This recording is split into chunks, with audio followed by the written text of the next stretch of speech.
I've noticed, and because I have a 24-year-old daughter, what the young women, the Hillary that those young women like.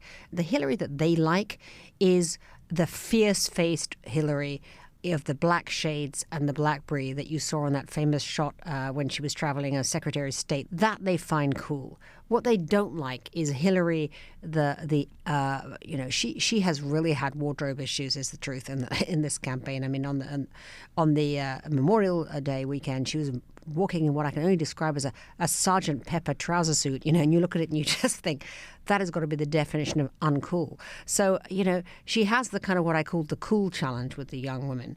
And in many ways, my advice to Hillary was, own your inner bitch, because that's what young women like. But and it's in fact, interesting that you say the clothes matter. In the 21st century, to a young feminist, her appearance, the actual clothes she wears matters. They do, because they change so often. In a funny way, I think Hillary would often do better with a kind of a uniform, so nobody's thinking about clothes, but the outfits change constantly, and so there's a kind of a focus on that.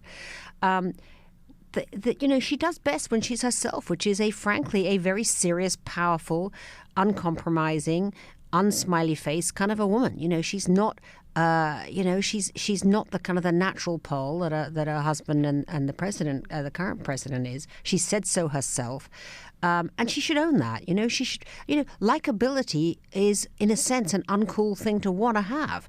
And I think the more she can disown that, the better. I mean, Mrs. Thatcher had no likability quotient. Indira Gandhi didn't have any, likability quotient. I doubt that Golda Meir cared much about a likability quotient. All women of a different age. Are you really saying that likability doesn't matter in politics today? I actually think likability does matter, but I think authenticity matters more. Right. So those who say actually she now needs to look less trained, more natural, put more heart in it, you're saying she should be wary of that? No, I think she shouldn't. I think that she does have heart, but I don't think she's fake. And where I do think she does terribly well and is at her most authentic is when she's in combat. That is the real Hillary.